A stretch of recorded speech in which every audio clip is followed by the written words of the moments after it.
touch it!" Council Elder Morith commanded, his voice cutting through the marble chamber like a blade. "If you are truly of common blood as you claim, the bloodstone will remain dormant. But if you have deceived this court about your lineage, it will reveal the truth, and your punishment will be death." Arya's hands trembled as she stared at the crimson stone pulsing on its silver pedestal, its light casting dancing shadows across the faces of the 12 council members who surrounded her in a perfect circle. Every instinct screamed at her to run, but the 2 royal guards flanking her had their hands on their sword hilts, and beyond the chamber doors, she could hear her 6-year-old daughter Lily crying for her mother. They had taken Lily as insurance, guaranteeing Arya's cooperation in this trial that was nothing more than a public execution waiting to happen. "I've told you the truth," Arya said, hating how her voice shook. "I'm nobody, just a servant who works in the palace kitchens. I don't know why Alpha Kyle would claim I'm anything more than—" "Silence." Elder Varen leaned forward, his silver beard catching the light from the overhead chandelier. "Alpha Kyle has provided sworn testimony that you possess abilities no common wolf should have. He witnessed you heal a mortal wound with a touch. He saw you command the elements during the attack on the eastern border. And most damning of all, he has stated under oath that when he looks at you, the mate bond burns in his chest like wildfire, a bond that only activates between wolves of royal lineage." Arya's heart hammered against her ribs. Everything they said was true, and that terrified her more than anything. She had spent 6 years hiding what she was, keeping her head down, raising her daughter in obscurity, because she knew what they did to women like her. Women who carried royal blood but had no pack to protect them. Women who could be used, controlled, forced into political marriages or worse. "The Alpha is mistaken," she whispered. "I'm not his mate. I'm not." "Then prove it." Morith gestured to the bloodstone with a gnarled hand. "Touch the stone. If you are common-born as you insist, it will do nothing. But if royal blood runs through your veins, it will shatter. And we will know you have been living a lie among us, infiltrating our palace, perhaps even sent as a spy from one of the rival kingdoms." "I'm not a spy. I've lived here for 6 years. I clean the floors, I peel potatoes. I'm nothing." "Then touch the stone." Arya looked at the 12 faces surrounding her, cold, judgmental, eager for her to fail. The bloodstone test was ancient magic, designed to identify those who carried the lineage of the first wolves, the original royal families who had ruled the wolf kingdoms for millennia. A common wolf could touch it safely, but anyone with even a drop of royal blood would cause it to react, and the strength of the reaction indicated the purity of the bloodline. If the stone merely glowed, the person had distant royal ancestry. If it cracked, they were directly descended from royalty within a few generations. But if it shattered completely, it meant they were pure-blooded royalty, the kind of lineage that kings went to war over, the kind that could unite kingdoms or tear them apart. Arya knew exactly what would happen when she touched that stone. She had always known what she was, even though she had spent her entire adult life pretending otherwise. Her mother had died protecting that secret. Her father had been executed for refusing to reveal where his royal daughter had been hidden. And now, with her daughter's life hanging in the balance, Arya had no choice but to expose herself to these wolves who would use her bloodline as a weapon. "Please," she said, one last desperate attempt. "Let me see my daughter first. Let me touch the stone." The guards stepped closer, their hands now gripping their weapons. Arya realized with sickening clarity that they would force her hand onto the stone if she didn't do it willingly. At least if she did it herself, she could maintain some shred of dignity in these final moments before her entire world collapsed. She took a step forward, then another. The stone seemed to pulse brighter as she approached, as if sensing her, calling to her. Her fingers trembled as she reached out, and in the heartbeat before her skin made contact with the crimson surface, she closed her eyes and thought of Lily, of her daughter's laugh, of the life they had built together in their small servants' quarters, of the simple happiness they had found in obscurity. Then her palm pressed against the bloodstone, and the world exploded into light. The stone didn't just shatter, it detonated. Fragments of crimson crystal bursting outward in a violent eruption that sent the council members stumbling backward. Arya felt power surge through her body like lightning through her veins, every dormant ability she had suppressed for years suddenly roaring to life. The fragments of the bloodstone didn't fall to the ground as they should have. Instead, they began to swirl around her head in a glowing circle, faster and faster, melting and reforming in midair. Impossible, Elder Morith breathed, his face gone pale.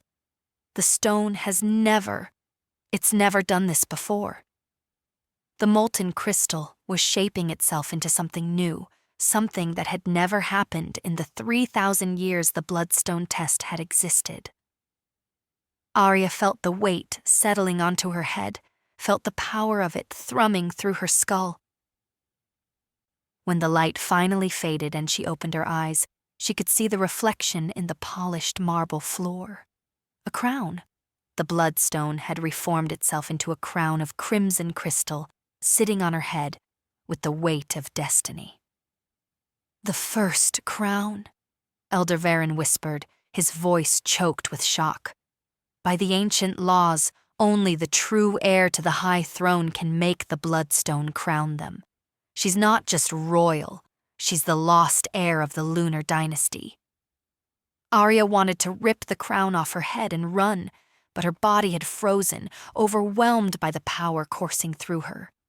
Images were flashing through her mind, memories that weren't hers, inherited knowledge from every ruler who had worn a crown forged by the bloodstone. She saw kingdoms rising and falling. She saw the lunar dynasty in its glory. Before the betrayal that had scattered her family line and forced them into hiding, she saw her grandmother, the last acknowledged queen, dying with a blessing on her lips for the grandchild she would never meet. "Arrest her," Morath said, recovering his composure. "She has deceived us. She has infiltrated our kingdom under false pretenses. Her very existence is a threat to the stability of—" "You will not touch her." The voice that rang through the chamber was one Arya had heard only a handful of times in her 6 years at the palace, always from a distance, always when she was trying very hard not to be noticed. Alpha Kyle's presence hit the room like a physical force, his power washing over everyone present. The council members immediately lowered their heads in submission. Even the guards took an involuntary step backward. Kyle was massive, standing well over 6.5 feet tall, with shoulders that seemed to fill the doorway he had just entered through. His dark hair fell to his shoulders, and his eyes, a striking amber that seemed to glow with inner fire, locked onto Arya with an intensity that made her knees weak. He was the Alpha of the Silver Moon Kingdom, ruler of the largest wolf territory in the continent, and at 40 years old, he was considered one of the most powerful and dangerous wolves alive. He was also apparently her mate, and he was looking at her like he wanted to burn down the entire kingdom to protect her. "Alpha Kyle," Elder Morath began, "with all due respect, this woman has— I said you will not touch her." Kyle's voice dropped to a growl that rattled the windows. "She is my mate. She wears the first crown. And if any of you dare to threaten her again, I will consider it an act of war against both my kingdom and against the rightful heir to the high throne." "You cannot seriously be suggesting that we honor her claim," Elder Varen protested. "The lunar dynasty fell 3 generations ago. There is no high throne anymore. The kingdoms have been divided for— The throne exists because she exists." Kyle moved into the chamber with the fluid grace of a predator, positioning himself between Arya and the council. The Bloodstone has spoken. It doesn't crown pretenders. It doesn't make mistakes. That crown on her head is proof of lineage that cannot be disputed, and every wolf in this kingdom is bound by ancient law to recognize it. Arya found her voice, even though it came out as barely a whisper. I never wanted this. I just wanted to live quietly with my daughter. I never asked to be... I know. Kyle turned to look at her, and the expression on his face made her heart stutter. It wasn't the cold authority he showed the council. It was something raw and vulnerable, like he was seeing her for the first time and couldn't believe she was real.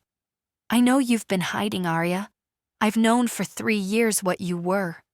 Her breath caught. You knew. I smelled your bloodline the moment you set foot in my territory. Royal wolves have a distinct scent, like moonlight in ancient forests. But I also saw how terrified you were, how you flinched every time someone in authority looked at you, how you kept your daughter close and your head down. So I protected your secret. I made sure you were assigned to areas of the palace where you wouldn't draw attention. I ensured your daughter was accepted into the palace school without questions about her lineage, and I waited. Waited for what? For you to trust me enough to tell me yourself, for the right moment to reveal what I knew, for the day when I could stand beside you as your mate and your king consort, instead of as the alpha who could have forced your hand at any time. His jaw tightened. I never wanted you to be exposed like this. I wanted to give you time, but then the council received an anonymous tip about your abilities, and I had no choice but to speak up before they executed you without trial. Elder Morith cleared his throat pointedly. Be that as it may, Alpha Kale, the council must determine what to do with this information. A living heir to the lunar dynasty changes the political landscape of every kingdom. There will be those who support her claim to the high throne, and those who see her as a threat to be eliminated. She cannot remain here in secret. A decision must be. The decision has been made. Kyle's voice was absolute, leaving no room for argument. Arya is my mate. She will be presented to the kingdom as the future Luna of Silver Moon and as the heir to the high throne. We will be bonded at the next full moon, 3 weeks from now. And anyone who has a problem with that can take it up with me personally. You're moving too fast, Elder Varen warned. The other alphas will not accept this without. Then they can challenge me for her. Kyle's eyes flashed with his wolf, dangerous and possessive. Any wolf who wants to contest my claim to my own mate is welcome to face me in the claiming circle. I'll happily tear apart anyone who thinks they have a better right to stand beside her. Arya's mind was reeling. 20 minutes ago, she had been a nobody servant terrified of being discovered. Now she was wearing a crown made of ancient magic, being claimed by the most powerful alpha on the continent, and apparently expected to accept a political marriage to a man she had exchanged perhaps a dozen words with in 6 years. I don't... She struggled to form coherent thoughts. I can't just... You're saying you want to marry me. You don't even know me. Kyle's expression softened as he turned fully toward her, and when he spoke, his voice was meant only for her, even though the entire council could hear. I've watched you for 3 years, Arya. I know you sing to your daughter every night before bed. I know you leave portions of your own meals for the stray cats in the courtyard. I know you cry silently when you think no one can hear, because you miss your parents and the life you should have had. I know you're terrified of being used and controlled, and I know the last thing you want is to be forced into a political arrangement with a man who might see you as a useful tool rather than a person. Her eyes burned with sudden tears.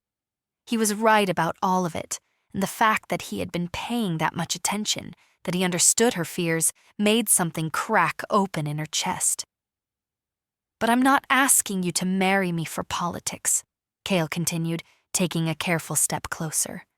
I'm asking because you're my mate, Because the moment I first scented you in my territory, my wolf recognized yours. Because every instinct I have screams at me to protect you, to claim you, to make sure no one ever hurts you or your daughter again. The politics are just the justification I'm giving the council. The truth is, I would want you, even if you were nobody, even if you had no crown, even if binding myself to you started a war that burned down every kingdom on this continent. That's insane, she whispered. You can't possibly feel that strongly about someone you've barely spoken to. Mate bonds are insane. He smiled, and it transformed his whole face from intimidating to devastating. They don't care about logic or reasonable timelines. They just are. And I've been half crazy for 3 years, trying to respect your space while every part of me wanted to claim you immediately. I have a daughter. She's 6 years old. Her father was... Arya swallowed hard. Her father was a soldier who took advantage of me when I first went into hiding. I was 18 and alone and stupid. He's dead now, killed in a border skirmish 2 years after Lily was born. But if you're expecting me to come to you as some untouched royal maiden, I'm expecting you to come to me as exactly who you are. Kyle's voice was fierce, a survivor, a mother, a woman who has endured things that would have broken most people. And Lily is yours, which means she'll be mine too. I've watched her grow up from a distance. She's smart and brave, and she has your smile. I would be honored to be her father, if you'll let me. Arya felt tears spill over. This was too much. Everything was happening too fast. But underneath the fear and the overwhelm, there was something else growing. A tentative hope that maybe, just maybe, she didn't have to face this alone. What about the council? She glanced at the 12 wolves who were watching this exchange with varying expressions of shock, disapproval, and calculation. They're not going to accept this easily. The council will accept what I tell them to accept, Kyle said flatly. Or they can find themselves replaced with wolves who understand that my mate's safety and happiness are non-negotiable priorities. Elder Morith looked like he had swallowed something bitter. Alpha Kyle, you cannot simply dismiss the council because... Actually, I can. I'm the alpha. That's exactly what I can do. Kyle crossed his arms, his posture relaxed, but his power rolling off him in waves. Now, unless any of you want to formally challenge my decision, and we all know what that would entail, I suggest we move on to the practical matters. Arya needs to be moved from the servants' quarters to the royal wing immediately. Her daughter needs protection detail assigned, and we need to draft the official announcement of both her heritage and our engagement. The other kingdoms will demand proof, Elder Varen said carefully. They'll want to send representatives to verify the bloodline, to examine the crown, to... They can send whoever they want. The crown doesn't lie.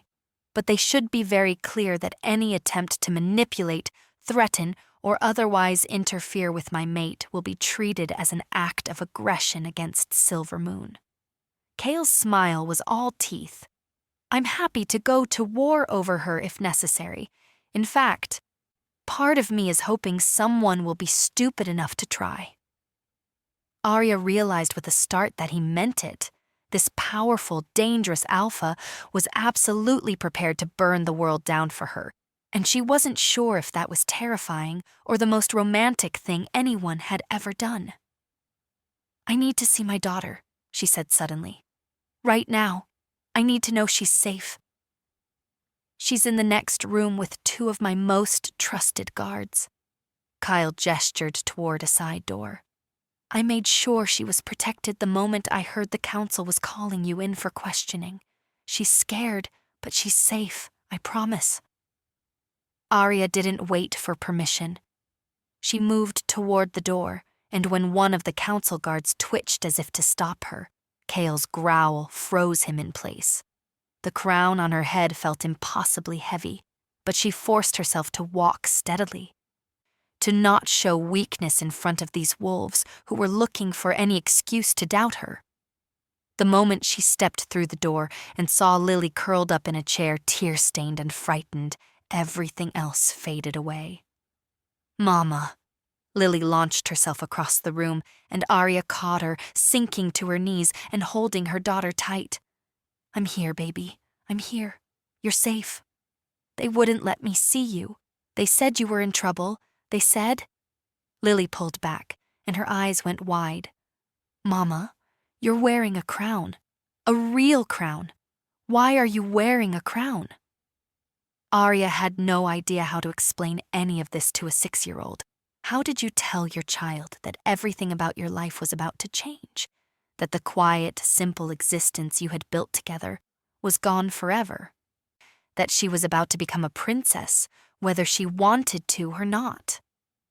It's complicated, sweetheart, but the important thing is that we're both safe, and we're going to— She's wearing a crown because she's a queen. Kyle's voice was gentle as he crouched down beside them. Arya hadn't even heard him follow her into the room. Or she will be, once she accepts her rightful place. And that makes you a princess. Lily stared at him with wide eyes. Arya realized her daughter had probably never been this close to the alpha before. Kyle was intimidating enough to grown wolves. To a 6-year-old, he must seem enormous. But then Kyle did something unexpected. He shifted his posture, making himself smaller, less threatening, and he smiled at Lily with genuine warmth. "I know this is scary and confusing, but I promise I'm going to protect both of you. Your mama is very special, and so are you. And if you'll let me, I'd like to make sure you're both safe and happy for the rest of your lives." "Are you going to marry my mama?" Lily asked with the blunt directness of children. "If she says yes, then yes. I'd very much like to marry your mama." "Will you be nice to her? Because some of the other servants say that alphas can be mean sometimes, and I don't want anyone to be mean to my mama." Kyle's expression went soft, and he glanced at Arya before answering. "I promise I will never be mean to your mama. I'll protect her and cherish her and make sure she has everything she needs. And I'll do the same for you, if you'll let me." Lily considered this seriously. Then she looked at Arya. "Do you want to marry him, Mama? He seems nice. And he's really big. Nobody would bother us if he was around." Arya almost laughed through her tears. Trust her daughter to reduce this entire complicated situation to such simple terms. But maybe that was the right way to look at it. Strip away the politics and the crowns and the ancient bloodlines, and what was left was a simple question. Did she want this man in her life, protecting her and her daughter, standing beside her as she faced whatever was coming? She looked at Kyle and saw the hope in his eyes, the careful restraint as he waited for her answer. He had all the power here. He could have forced this. The mate bond gave him rights under wolf law. Her royal bloodline made their union politically advantageous. He could have simply announced their engagement without asking her permission. But he was asking. He was waiting. He was giving her the choice that so few people in her life had ever given her. "I want to say yes," she said slowly. "But I need you to understand something. I've spent 6 years being invisible, being nobody, avoiding attention. This crown on my head terrifies me. The idea of being thrust into royal politics, of being the focus of everyone's scrutiny, of having people want to use me or control me or kill me, it's my worst nightmare. I know. So, if I agree to this, if I accept you as my mate and take on this role, I need to know that you see me, not the crown, not the bloodline, not the political advantages, me, the woman who was content to spend her life peeling potatoes if it meant keeping her daughter safe." Kyle reached out slowly, giving her time to pull away, and gently cupped her face in his hand. His palm was warm and rough with calluses, and the touch sent sparks racing through her body. "I see you, Arya. I've seen you from the beginning. The crown is new, but you're not. You're the woman who sings lullabies in the kitchen while she works, who slips coins to the younger servants when they're short on their rent, who has nightmares about being discovered but gets up every morning and faces another day anyway. That's who I'm asking to be my mate. That's who I want beside me. The rest is just details we'll figure out together." "Together," she repeated, testing the word. She had been alone for so long, it was hard to imagine what together might feel like. "Together," he confirmed. "I'm not asking you to face this alone. I'm asking you to let me face it with you. My strength, my power, my kingdom. It's all yours. Any threat that comes for you comes through me first.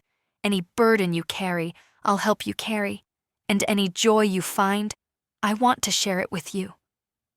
Lily tugged on Arya's sleeve. "I think you should say yes, Mama. He has really pretty eyes." That startled a laugh out of Arya, breaking the intensity of the moment. Kyle grinned, his eyes crinkling at the corners. "I'm glad someone appreciates them." "They are pretty," Arya admitted, feeling her cheeks heat. "Very pretty. Unfairly pretty, actually." "Is that a yes?" She took a deep breath. Beyond the door, the council was waiting. Beyond the palace walls, other kingdoms would soon hear about the lost heir's return. Beyond the immediate future, there were challenges and dangers she couldn't even imagine yet. But in this moment, with her daughter in her arms and this impossibly patient alpha waiting for her answer, the choice felt surprisingly simple. "Yes," she said. "I'll be your mate. I'll marry you. I'll figure out how to be whatever this crown means I'm supposed to be. But you have to promise me something. Anything. Promise me that if I'm drowning in all of this, if I'm overwhelmed and scared and want to run back to my servants' quarters and hide, promise you'll understand. Promise you won't think less of me for not being immediately ready to be a queen." "I promise." He said it without hesitation. "And I'll add another promise. If you're drowning, I'll be there to pull you back up every single time, for the rest of our lives." The mate bond that Arya had been suppressing for 3 years suddenly roared to life between them, as if her acceptance had opened a floodgate. She felt it snap into place, felt the connection between her soul and his become tangible and real. It was overwhelming and terrifying and absolutely right in a way that made her wonder how she had denied it for so long. Kyle felt it too. She could see it in the way his eyes flashed gold, in the sharp intake of his breath. "Arya," he said, her name a reverent whisper. "You feel it now, don't you? The bond?" Yes. It was everywhere, thrumming under her skin, pulling her toward him. "I feel it. Can I kiss you? Because I've wanted to kiss you for 3 years, and now that I have permission, I'm not sure how much longer I can wait." Lily giggled. "You're supposed to kiss when you get engaged. I saw it in a storybook." "Well, if the storybooks say so," Arya murmured. And then Kyle was leaning in, and his lips met hers, and the world fell away.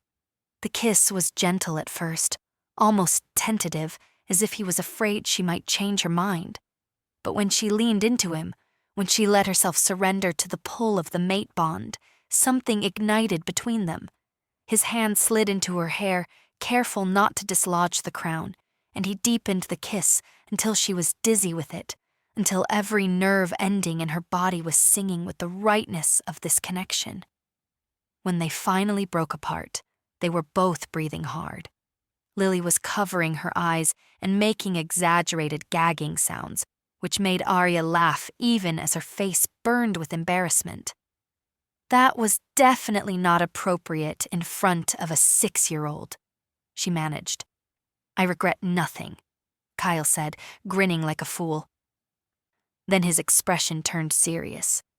"We should go back out there, deal with the council, make the official announcements, The sooner we establish your position, the safer you'll both be. Arya nodded, steeling herself. She started to stand, but Kyle stopped her. Wait, there's one more thing. He reached into his jacket and pulled out a small velvet box. I know we're doing this backward, and I know it's happening fast, but I want to do at least one part of this traditionally. He opened the box to reveal a ring, a band of white gold with a large moonstone that seemed to glow with inner light, surrounded by smaller diamonds that caught and reflected the room's illumination. It was absolutely stunning, the kind of ring that belonged on the hand of someone important, someone valued. This was my mother's, Kyle said quietly. She died when I was 12, but before she passed, she made me promise to give this to my mate when I found her. She said the moonstone would recognize true love, that it would glow brighter when the bond was real. He took Arya's hand gently. It's been sitting in a vault for 28 years, waiting for you. He slid the ring onto her finger, and the moonstone immediately blazed with light, brighter than Arya had ever seen a gem glow. Lily gasped in delight, and even Arya couldn't help her sharp intake of breath. It likes you, Kyle said, his voice thick with emotion. She would have liked you too. She always said I needed someone strong enough to challenge me, kind enough to balance my edges, brave enough to stand beside me instead of behind me.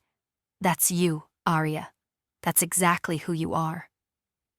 Arya looked at the ring on her finger, at the crown on her head that she could feel with every movement, at the little girl pressed against her side, and at the Alpha kneeling before her with his heart in his eyes. 3 hours ago she had been nobody. Now she was someone's mate, someone's future Luna, someone's lost queen found at last. Okay, she said, straightening her shoulders. Let's go deal with your council.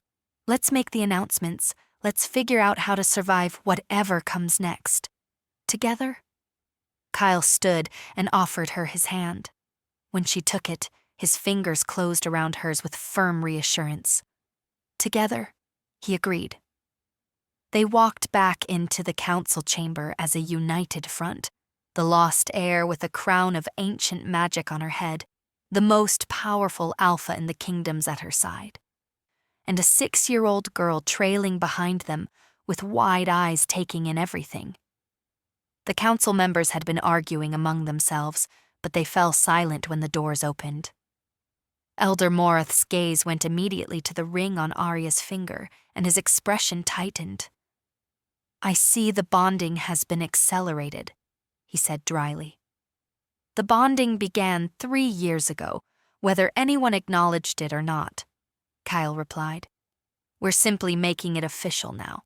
Arya has accepted my claim, and I have accepted hers. By the laws of our people, we are bound. The ceremony at the full moon will be a formality for the public, but as far as I'm concerned, she is my Luna as of this moment. And her daughter? Elder Veron asked carefully. Is my daughter? Kyle said firmly. She will be formally adopted as my heir. With all the rights and protections that entails, anyone who wants to challenge that can take it up with me in the claiming circle. There was a long silence. Then Elder Morath inclined his head in a gesture that wasn't quite acceptance, but also wasn't open rebellion. As you say, Alpha Kyle, the council will begin preparations for the formal announcements. I assume you want this done quickly, before the other kingdoms have time to organize any kind of response. Within the week, Kale confirmed. Send messengers to all the major packs, invite the Alphas to Silver Moon for the bonding ceremony. Make it clear that this is not a request or a political maneuver. This is an announcement of fact. Arya is my mate. She is the rightful heir to the high throne. And anyone who has concerns about either of those things is welcome to come discuss them with me face to face. That's going to start a war, Elder Veron warned. Maybe, Kale's smile was sharp. Or maybe it will finally force the kingdoms to unite under a true High Queen again, the way we were meant to be. Either way, I'm not backing down from this. Arya is mine, and I am hers. Nothing else matters. Arya felt a surge of something fierce and protective in her chest. This man was willing to risk everything for her, willing to face down entire kingdoms, willing to upend centuries of political divisions. It should have been terrifying. Instead, it made her feel powerful in a way she never had before. She stepped forward, and her voice came out stronger than she expected. I don't want to start a war, but I also won't hide anymore. I've spent 6 years being afraid, being invisible, denying who I am. This crown chose me. She reached up and touched the crimson crystal that had reformed itself into her crown. I didn't ask for it. I didn't want it. But it's mine now, and apparently that means something. So I'll learn what it means to be the heir to the high throne. I'll figure out how to be Kale's Luna. And I'll do whatever I have to do to protect my daughter and my pack. Our pack, Kyle corrected gently, moving to stand beside her. It's our pack now, Arya. You're not alone in this. She looked up at him and felt the mate bond singing between them, felt the weight of the crown on her head and the ring on her finger, felt her daughter's small hand slip into hers. No, she agreed. I'm not alone anymore. Elder Morith cleared his throat. In that case, Your Majesty, Your Grace, we have a great deal of work to do. With your permission, the council will begin making arrangements. The title, Your Majesty, sent a shock through Arya's system, but she forced herself to nod, to accept it, to step into the role that destiny had apparently carved out for her. Make the arrangements, she said. But Elder Morath, there's one thing I want to be very clear about. I might be new to this, and I might not understand all the politics yet, but I will not be controlled. I will not be used as a pawn in anyone's schemes, and I will not tolerate anyone threatening my family. If you can work within those parameters, then we'll get along fine. If you can't, then perhaps Kyle was right about finding a new council. It was a gamble, asserting herself like that when she had no idea what she was doing. But something in Elder Morith's expression shifted, a glimmer of respect showing through his usual stern demeanor. Understood, Your Majesty. I believe we can work within those parameters. The next 3 weeks were a whirlwind that left Arya's head spinning. She was moved into the royal wing, into a suite of rooms that were larger than any space she had ever occupied in her life. Lily got her own bedroom, decorated in shades of purple and silver that made her squeal with delight, and a team of teachers appeared to begin preparing her for her new role as an Alpha's daughter. Arya herself was inundated with tutors, advisors, protocol specialists, and historians who seemed determined to cram a lifetime of royal education into 3 weeks. She learned about the fall of the lunar dynasty, about the political fractures that had divided the wolf kingdoms, about the ancient prophecies that said a true heir would one day unite the scattered packs again. The Bloodstone crown has only appeared 3 times in recorded history, Master Eleon, the head historian, explained during one of their lessons. Each time, it marked the beginning of a new era. The first was when Queen Mirana united the original packs and established the high throne. The second was when King Aldrich ended the Century War and brought peace to the kingdoms. The third was when your great-grandmother, Queen Seraphine, defended the realm against the vampire incursion from the north. And now it's appeared for me, Arya said, staring at the crown that she was still getting used to wearing. What kind of era am I supposed to be starting? That, Your Majesty, is up to you to discover. But the Bloodstone doesn't crown those who are meant to maintain the status quo. It crowns those who are meant to change everything. The thought was both thrilling and terrifying. Arya had spent her entire adult life trying not to change anything, trying to maintain her invisibility. Now she was being told that she was destined to be a catalyst for transformation. Kyle was there through all of it, a steady presence that kept her grounded when the pressure threatened to overwhelm her. He attended her lessons when he could, offered advice when she asked for it, and created space for her to process everything when she needed silence. He was patient with her uncertainty, encouraging when she doubted herself, and fiercely protective when others pushed too hard. He also made good on his promise to be a father to Lily. Within days, the little girl was following him around the palace, asking endless questions that he answered with surprising patience. He taught her about pack dynamics, let her sit in on council meetings, and made sure she understood that her opinion mattered, even though she was young. "You're good with her," Arya said one evening, watching Kyle help Lily practice her letters at the large desk in their shared sitting room. "She's a good kid," Kyle replied, not looking up from the paper where Lily was carefully drawing the letters of her name. "Smart, curious, brave. She reminds me of you. She's better than me. She's not nearly as scared of everything." "You're not scared, Arya. You're cautious, which is different. Being cautious kept you alive. It kept Lily safe. There's no shame in that.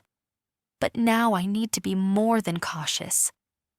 I need to be strong enough to face down alphas and navigate pack politics and somehow unite kingdoms that have been divided for generations.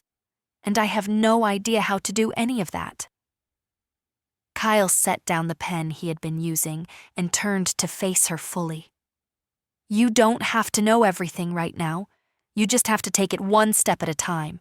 Tomorrow, we'll get through the bonding ceremony.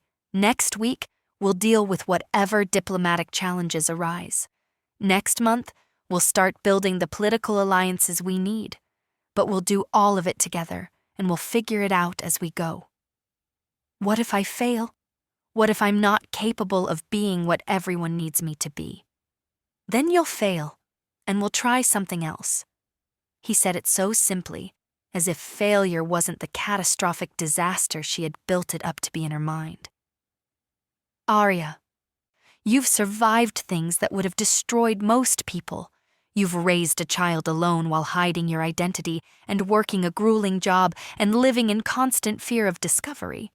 If you can do all that, you can handle this. And if you can't, then we'll adapt. But I don't think you're going to fail. I think you're going to surprise everyone, including yourself." The night before the bonding ceremony, Arya stood at the window of her new bedroom, looking out over the palace grounds. The moon was nearly full, hanging heavy and silver in the dark sky.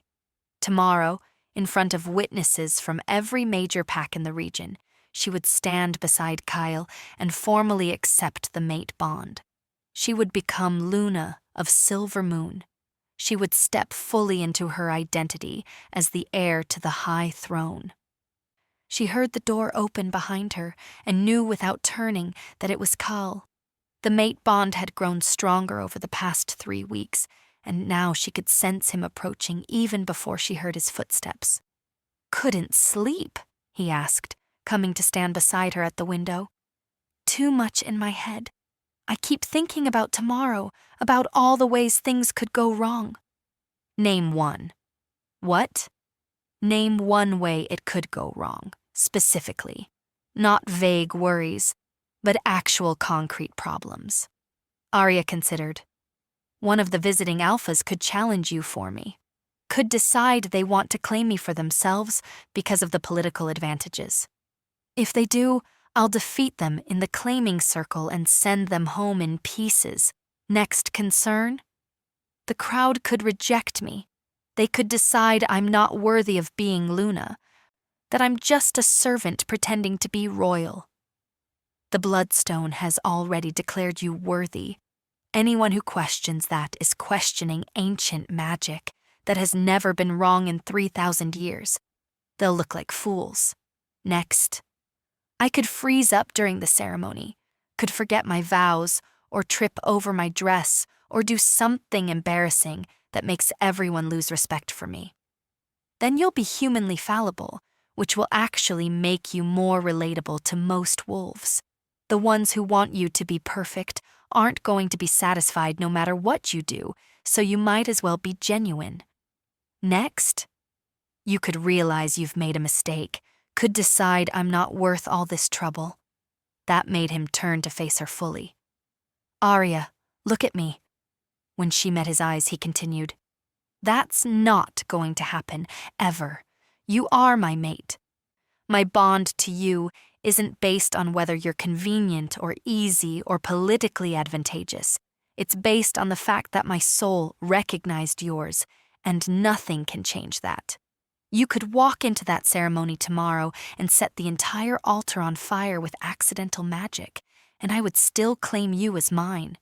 You could trip and fall flat on your face in front of everyone, and I would still be the luckiest wolf alive because I get to spend my life with you. Do you understand me? I'm trying to. Try harder. He reached out and cupped her face in both hands. I love you, Arya. I've loved you since I first caught your scent, and my wolf went absolutely feral with the need to find you. I've loved you through 3 years of watching from a distance and waiting for the right moment. And I'm going to love you for the rest of our extremely long lives, through whatever challenges come, whatever mistakes you make, whatever fears you struggle with. You're stuck with me. You love me? Her voice came out as a whisper. He had never said those words before, even though the mate bond had made his feelings obvious. Desperately. Completely. Probably to an extent that would alarm you if you knew the full scope of my obsession.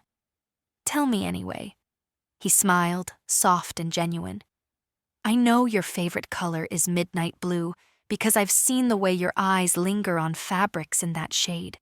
I know you hum while you work, usually the same lullaby you sing to Lily, and the sound of it makes my heart ache. I know you prefer tea to coffee, but drink coffee anyway because it's what the other servants drink, and you didn't want to seem pretentious. I know you have a scar on your left shoulder from the time Lily's father threw a bottle at you, and I know if he wasn't already dead, I would hunt him down and make him pay for every moment of pain he caused you.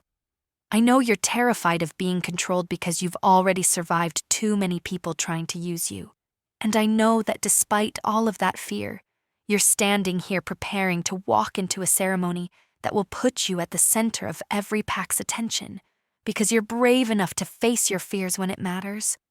Arya felt tears sliding down her cheeks. That's very observant stalking. I prefer the term devoted attention to my mate's well-being. But sure, we can call it stalking if you want. She laughed through her tears, and then she was kissing him, pressing herself against him, letting herself feel the full force of the mate bond that she had been carefully moderating for weeks. He responded immediately, his arms coming around her, pulling her close as the kiss deepened into something desperate and claiming. When they finally broke apart, both breathing hard, Kyle rested his forehead against hers. Stay with me tonight. I know tradition says we're supposed to be apart before the bonding, but I need you close, just to hold you, just to know you're real and mine. Yes, she said simply. Because she needed it too, needed the reassurance of his presence, the security of his arms, the knowledge that she wasn't facing tomorrow alone. They fell asleep tangled together.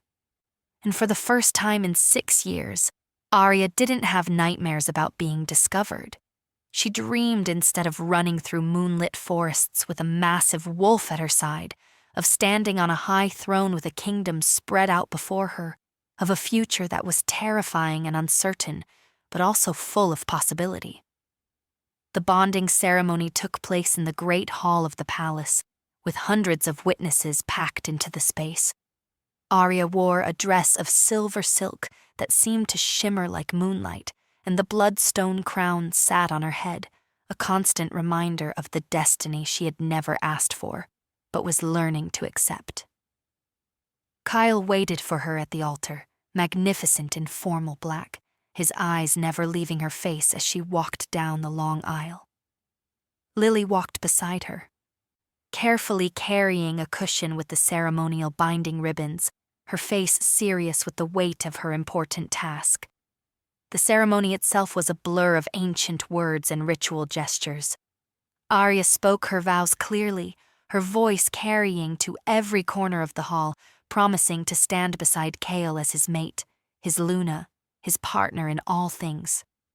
Kyle's vows in return were fierce and possessive, declaring before all witnesses that she was his to protect, his to cherish, his to defend against any threat that dared approach her. When the ceremonial ribbons were bound around their joined hands, the mate bond flared so brightly that several wolves in the audience gasped. It was visible to everyone, golden light that radiated from the point where Chaol's hand clasped hers. Proof that this was no political arrangement, but a true mating recognized by ancient magic. "I claim you as mine," Chaol said, the traditional words of claiming carrying absolute conviction. "My mate, my Luna, my queen, before these witnesses and before the moon itself, I bind myself to you for all the days of our lives." "I claim you as mine," Arya responded, her voice steady despite the tears streaming down her face. "My mate, my alpha, my king consort, before these witnesses and before the moon itself, I bind myself to you for all the days of our lives." The hall erupted in howls of celebration, hundreds of wolves giving voice to their approval. Chaol pulled her into his arms and kissed her deeply, claiming her before everyone, making it absolutely clear that she belonged to him and he to her. When they finally broke apart, Arya looked out at the sea of faces watching them. Some were joyful, some were calculating, some were suspicious, but all of them were watching, all of them seeing her not as a servant to be ignored, but as their Luna, their potential queen. It was terrifying. But with Kyle's hand in hers and Lily beaming up at both of them, Arya found that she could face that terror. She could step into this role. She could become whoever she needed to be. The celebration that followed lasted well into the night. Arya met more alphas and pack leaders than she could keep track of, accepted their congratulations with as much grace as she could muster, and tried not to be intimidated by the political maneuvering that was already beginning.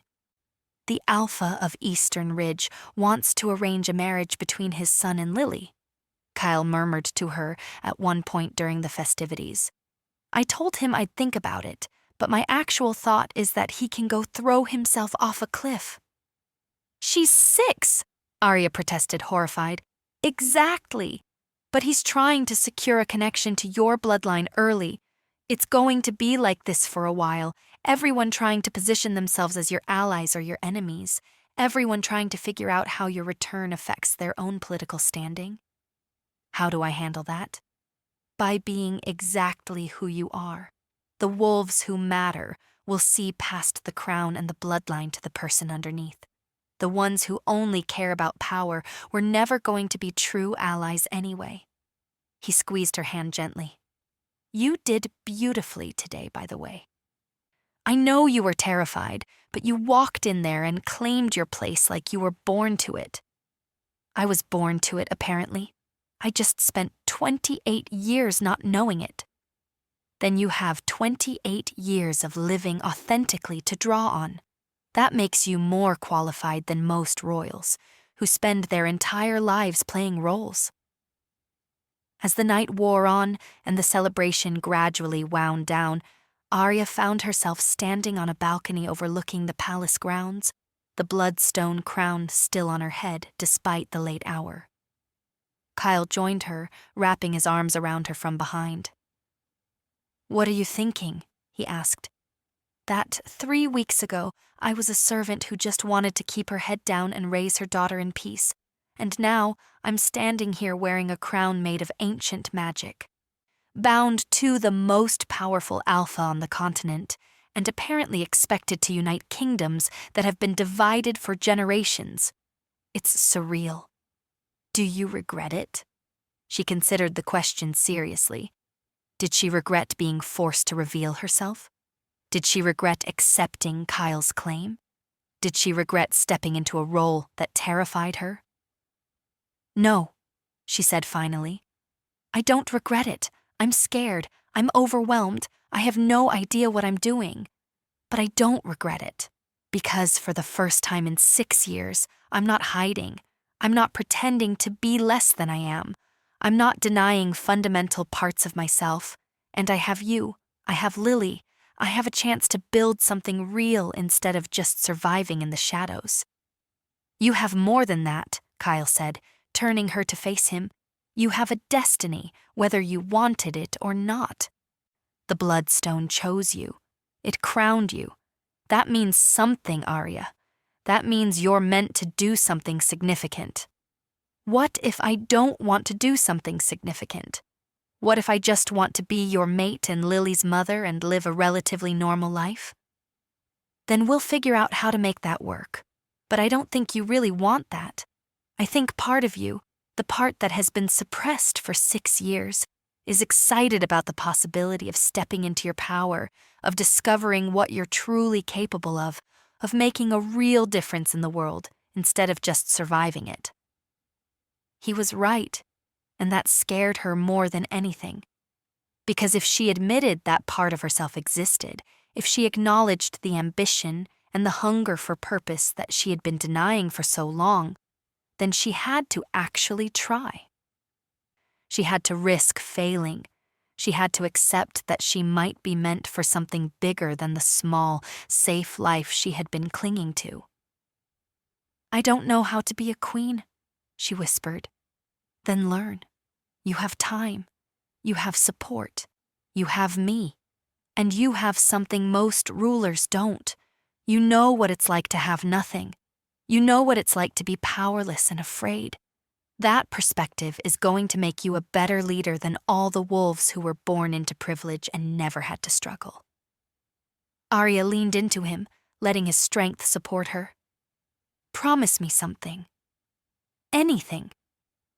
Promise me that if I lose myself in all of this, if I become so focused on duty and destiny that I forget who I am, you'll pull me back.